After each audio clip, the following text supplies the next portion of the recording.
Hello दोस्तों, स्वागत है आप सभी का हमारे चैनल हिंदी साहित्य साधना में। आज हम लोग रामचंद्र शुक्ल कृत हिंदी साहित्य का इतिहास में भक्ति काल के प्रकरण 2 पर आधारित प्रश्नों को सॉल्व करने वाले हैं। इस प्रकरण को हम लोग कल लाइन बाय लाइन पढ़ चुके हैं। अगर आप लोगों ने उस वीडियो को नहीं देखा है तो आप लोग ज़रूर से जाके देख लीजिएगा। तो चलिए वीडियो को स्टार्ट करते हैं। क्वेश्चन नंबर 1 है, इसमें कोई संदेह नहीं कि कबीर को राम नाम रामानंद जी से प्राप्त हुआ, पर आगे चलकर कबीर के राम रामानंद के राम से भिन्न हो गए, अतः कबीर को वैष्णव संप्रदाय के अंतर्गत नहीं ले सकते। उपर्युक्त कथन किस इतिहासकार का है? Option A Bachchan Singh, option B Ramchandra Shukla, option C doctor Nagendra या ऑप्शन डी हजारी प्रसाद द्विवेदी। तो इसका राइट आंसर हो जाएगा ऑप्शन बी, रामचंद्र शुक्ल का ये कथन है। और कबीर के राम रामानंद के राम से इस प्रकार भिन्न हो गए थे, उसमें आगे दिया हुआ है कि कबीर के जो राम थे वो ब्रह्मा के पर्याय थे और रामानंद के जो राम थे वो धनुर्धर राम थे। ये आप लोग इसमें याद रखेंगे। क्वेश्चन नंबर 2 है, कबीर पंथी मुसलमान कबीर को किसका शिष्य मानते थे? Option A Nizamuddin Auliya, option B Sheikh Chishti, option C Sheikh Taqi या ऑप्शन डी शेख बुरहान।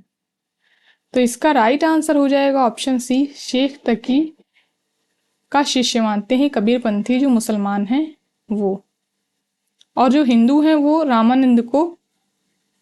रामानंद का शिष्य मानते हैं कबीर को। क्वेश्चन नंबर 3 है, गुरु नानक के संबंध में कौन सा कथन सही नहीं है? ऑप्शन ए गुरु नानक का जन्म संवत 1525 कार्तिक पूर्णिमा के दिन तिलवंडी ग्राम जिला लाहौर में हुआ। ऑप्शन बी इनके पिता का नाम कालू चंद्र खत्री और माता का नाम तृप्ता था। ऑप्शन सी संवत 1545 में इनका विवाह गुरुदासपुर के मूलचंद खत्री की कन्या सुलक्षणी से हुआ। सुलक्षणी से इनके 2 पुत्र हुए, श्रीचंद और लक्ष्मी चंद्र। ऑप्शन डी भक्तिभाव से पूर्ण होकर वे जो भजन गाया करते थे उनका संग्रह संवत 1661 में गुरु ग्रंथ साहब में किया गया। ऑप्शन ई ये भजन कुछ तो पंजाबी भाषा में है और कुछ देश की सामान्य काव्य भाषा हिंदी में है। तो इसका राइट आंसर हो जाएगा ऑप्शन ए। इसमें जो इनका जन्म दिया हुआ ये 1525 नहीं, 1526 है, इसलिए ये कथन जो है ये गलत हो जाता है। और यहाँ पर हम लोग इनका देहांत भी याद रखेंगे कि इनका देहांत जो हुआ था वो संवत 1596 में हुआ था। ये इंपॉर्टेंट क्वेश्चन है और पेपर में पूछा जा सकता है। क्वेश्चन नंबर 4 है, इस प्रकार इन्होंने भारतीय ब्रह्मवाद के साथ सूफियों के भावात्मक रहस्यवाद, हठ योगियों के साधनात्मक रहस्यवाद और वैष्णवों के अहिंसावाद और प्रपत्तिवाद का मेल करके अपना पंथ खड़ा किया। उपरोक्त कथन रामचंद्र शुक्ल ने किसके संबंध में कहा है? Option A Maluk Das, option B Tulsidas, option C Akshar Ananya या ऑप्शन डी कबीरदास। तो इसका राइट आंसर हो जाएगा ऑप्शन डी, कबीरदास के संबंध में रामचंद्र शुक्ल ने ये कथन कहा है। क्वेश्चन नंबर 5 है, सुमेलित कीजिए। इधर पंक्तियां दी हुई हैं और इधर उनके रचनाकार। पहली पंक्ति है, पंडित मिथ्या करहु विचारा, ना वह सृष्टि न सृजन हारा। ऑप्शन बी है, जब हम होते तब तू नाही, अब तू ही मैं नाही। तीसरा पंक्ति है, खन गरजे खन बिजली चमके, लहर उठे शोभा बरी न जाए। फिर चौथी पंक्ति है, जो नर दुख में दुखी नहीं माने, सुख सने अरु भय नहीं जाके, कंचन माटी जाने। तो इसका राइट आंसर हो जाएगा ऑप्शन बी, पंडित मिथ्या करहु विचारा। ये पंक्ति जो है ये कबीरदास की है, और जब हम होते तब तू नाही ये पंक्ति है रैदास की, और खन गरजे खन बिजली चमके ये पंक्ति है धर्मदास की, और जो नर दुख में दुख नहीं माने ये पंक्ति है गुरु नानक की। ये आप लोग याद रखेंगे, ये इंपॉर्टेंट पंक्तियां हैं इनकी। क्वेश्चन नंबर 6 है, निर्गुण धारा ज्ञानाश्रय शाखा में ऐसा कौन कवि है जिसे समुचित शिक्षा मिली है? Option A Guru Nanak, option B Sundardas, option C Maluk Das, option D Akshar Ananya. तो इसका राइट आंसर हो जाएगा ऑप्शन बी, सुंदरदास जो हैं इनको समुचित शिक्षा मिली है। क्वेश्चन नंबर 7 है, सत्यनामी संप्रदाय के प्रवर्तक कौन है?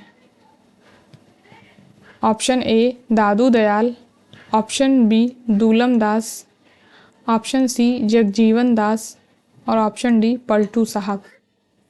तो इसका राइट आंसर हो जाएगा ऑप्शन सी, जगजीवन दास जो हैं वो सत्यनामी संप्रदाय के प्रवर्तक हैं और ये दादू दयाल के शिष्य थे, ये आप लोग याद रखेंगे। ये भी पेपर में पूछा जा सकता है ये किसके शिष्य थे, तो ये दादू दयाल के शिष्य थे और सुंदर दास भी दादू दयाल के ही शिष्य थे। क्वेश्चन नंबर 8 है, सुंदरदास के संबंध में रामचंद्र शुक्ल की कथन कौन सा नहीं है? रामचंद्र शुक्ल का कथन कौन सा नहीं है? ऑप्शन ए, ये खंडेलवाल बनिए थे और चैत्र शुक्ल 9 संवत 1653 में देवसा नामक स्थान जयपुर राज्य में उत्पन्न हुए थे। ऑप्शन बी, इनके पिता का नाम परमानंद और माता का नाम सती था। ऑप्शन सी, जब ये 6 वर्ष के थे तब दादू दयाल देवसा में गए थे, तभी से ये दादू दयाल के शिष्य हो गए। ऑप्शन डी, संत तो ये थे ही पर कवि भी थे। ऑप्शन ई, कबीर के समान खंडन और वाद विवाद में इन्हें रुचि नहीं थी। तो इसका राइट आंसर हो जाएगा ऑप्शन ई, कबीर के समान खंडन और वाद विवाद में इन्हें रुचि नहीं थी। ये कथन जो है ये शुक्ल जी ने सुंदरदास के संबंध में नहीं कहा है, ये कथन बोला है उन्होंने दादू दयाल के संबंध में, ये आप लोग याद रखेंगे। ये शुक्ल जी ने दादू दयाल के संबंध में बोला है और इनके सुंदरदास के संबंध में ये और पंक्ति दी थी कि राजपूताने के फतेहपुर शेखावटी के नवाब आलिफ खां इन्हें बहुत मानते थे। इनका देहांत कार्तिक शुक्ल 8 संवत 1746 में सागानेर में हुआ। ये आप लोग इनका मृत्यु स्थल याद रखेंगे कि इनकी मृत्यु जो है वो सागानेर में हुई थी। जैसे कबीर की मगहर में हुई थी उसी तरह इनकी मृत्यु सागानेर में हुई थी।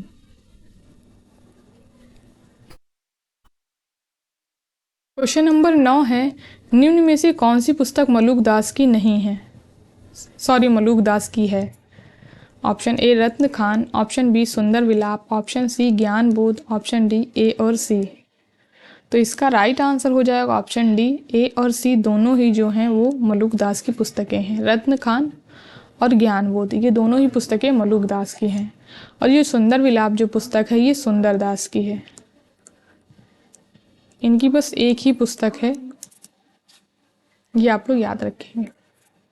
क्वेश्चन नंबर 10 है, शिक्षितों का समावेश कम होने से इनकी बानी अधिकतर सांप्रदायिकों के ही काम की है। उसमें मानव जीवन की भावनाओं की वह विस्तृत व्यंजना नहीं है जो साधारण जन समाज को आकर्षित कर सके।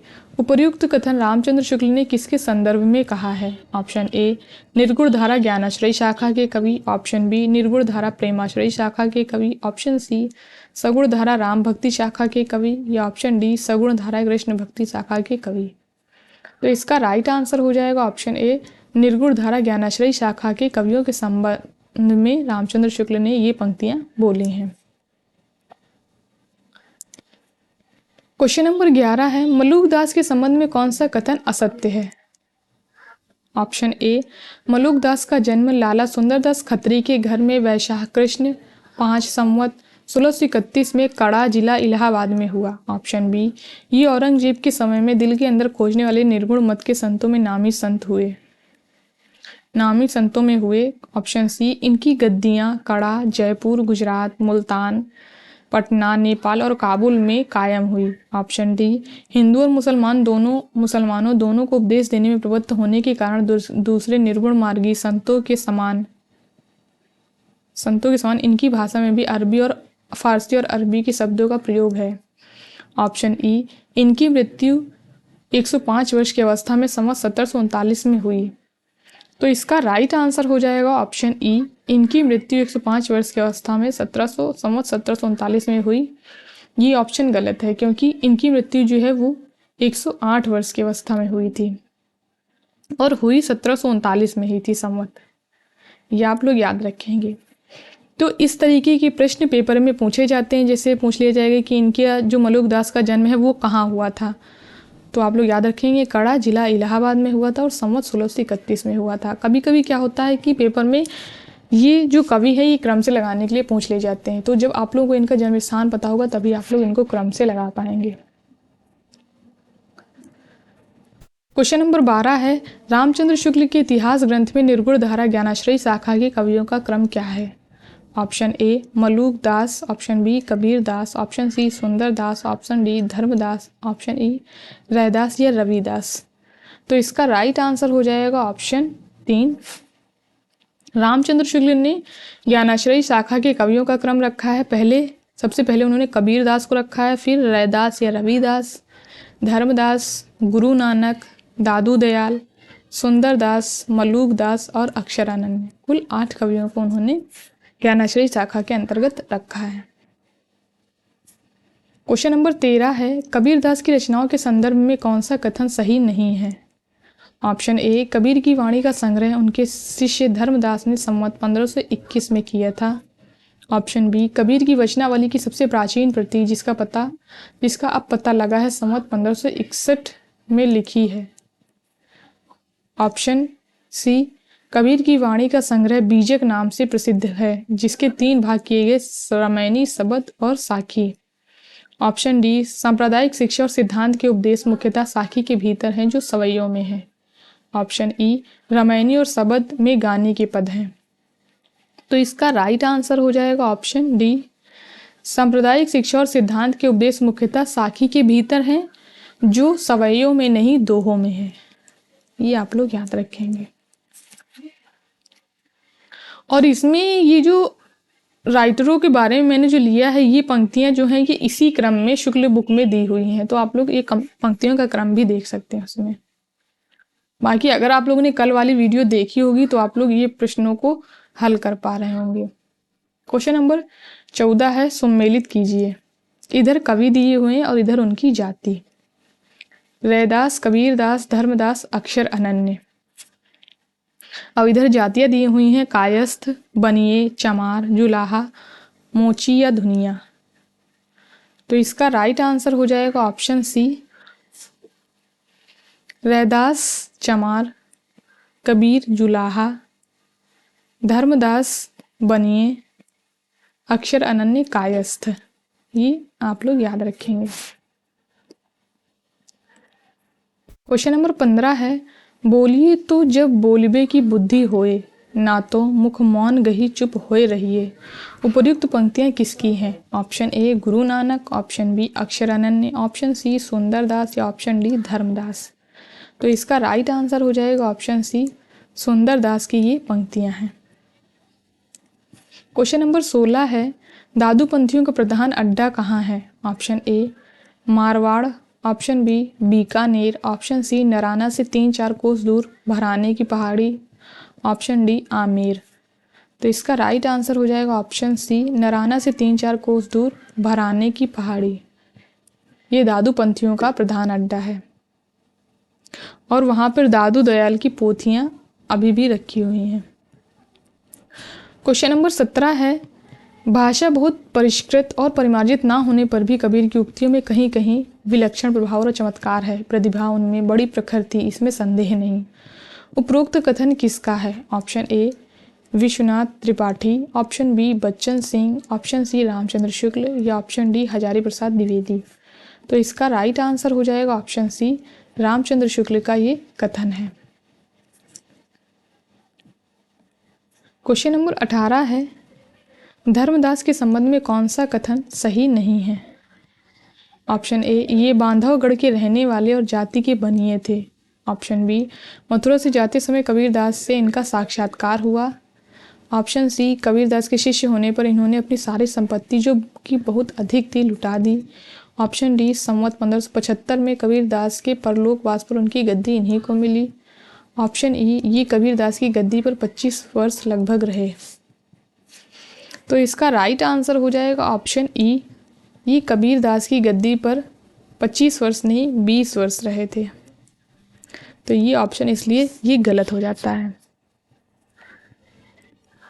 क्वेश्चन नंबर 19 है, ये लोग ना तिलक लगाते हैं ना कंठी पहनते हैं, साथ में एक सुमिरनी रखते हैं और सत्यराम कहकर अभिवादन करते हैं। उक्त कथन रामचंद्र शुक्ल ने किसके संदर्भ में कहा है? Option A Kabirpanthi, option B मुसलमान, option C Dadupanthi, option D Nathpanth. तो इसका राइट आंसर हो जाएगा ऑप्शन सी, दादूपंथियों के संबंध में रामचंद्र शुक्ल ने ये कथन बोला है। क्वेश्चन नंबर 20 है, इनकी रचना थोड़ी होने पर भी कबीर की अपेक्षा अधिक सरल भाव लिए हुए है, उसमें कठोरता और कर्कशता नहीं है। उपर्युक्त कथन रामचंद्र शुक्ल ने किस कवि के संदर्भ में कहा है? Option A Maluk Das, option B Dharmdas, option C Guru Nanak या ऑप्शन डी रैदास। तो इसका राइट आंसर हो जाएगा ऑप्शन बी, धर्मदास के संबंध में शुक्ल जी ने ये पंक्ति कही है। क्वेश्चन नंबर 21 है, छत्रसाल किसके शिष्य थे? Option A Kabir Das, option B Dharmdas, option C Sundardas या ऑप्शन डी अक्षर अनन्य। तो इसका राइट आंसर हो जाएगा ऑप्शन डी, अक्षर अनन्य के शिष्य थे छत्रसाल। ये आप लोग याद रखेंगे। क्वेश्चन नंबर 22 है, पति हिसु प्रेम होए, पति हिसु नेम होए, पति हिसु क्षेम होए, पति हिसु रत है। उपयुक्त पंक्तियां किस कवि की हैं? Option A Aksharananya, option B Raidas, option C Dharmdas, option D Sundardas. तो इसका राइट आंसर हो जाएगा ऑप्शन डी, सुंदरदास ने ये पंक्तियां कही हैं और पतिव्रता स्त्रियों के बारे में ये पंक्तियां बोली हैं। क्वेश्चन नंबर 23 है, इनका डील डॉल बहुत अच्छा, रंग गोरा और रूप बहुत सुंदर था, स्वभाव अत्यंत कोमल और मृदुल था, ये बाल ब्रह्मचारी थे और स्त्री चर्चा से सदा दूर रहते थे। उपर्युक्त कथन किसके संबंध में है? Option A Maluk Das, option B Kabir Das, option C Sundar Das या ऑप्शन डी धर्मदास। तो इसका राइट आंसर हो जाएगा ऑप्शन सी, सुंदर दास के संबंध में रामचंद्र शुक्ल ने ये पंक्तियां कही हैं।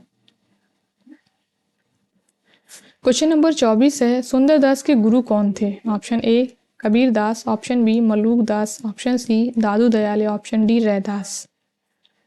तो इसका राइट आंसर हो जाएगा ऑप्शन सी, दादू दयाल जो थे वो सुंदरदास के गुरु थे और जगजीवन दास के भी गुरु थे। ये आप लोग याद रखेंगे। और सत्यनामी संप्रदाय था दादू दयाल का और उसका जगजीवन दास का। क्वेश्चन नंबर 25 है, तुम धीरज मैं आतुर, तुम स्वामी काचे भांडे नीर, बहुत दिनन के बिछुड़े माधव मन नहीं बांधे धीर। उपयुक्त पंक्ति किसकी है? Option A Maluk Das, option B Kabir Das, option C Sundar Das या ऑप्शन डी धर्मदास। तो इसका राइट आंसर हो जाएगा ऑप्शन बी, कबीर दास की ये पंक्तियां हैं। क्वेश्चन नंबर 26 है, निम्न में से कौन सी रचना अक्षर अनन्य की नहीं है? Option A Rajyog, option B Siddhant Bodh, option C ब्रह्म ज्ञान या ऑप्शन डी संत बानी सीरीज। तो इसका राइट आंसर हो जाएगा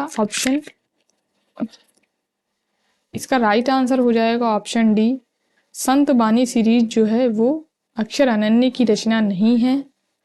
इसमें जो है वो रैदास के फुटकल पद संग्रहित हैं। ये आप लोग याद रखेंगे।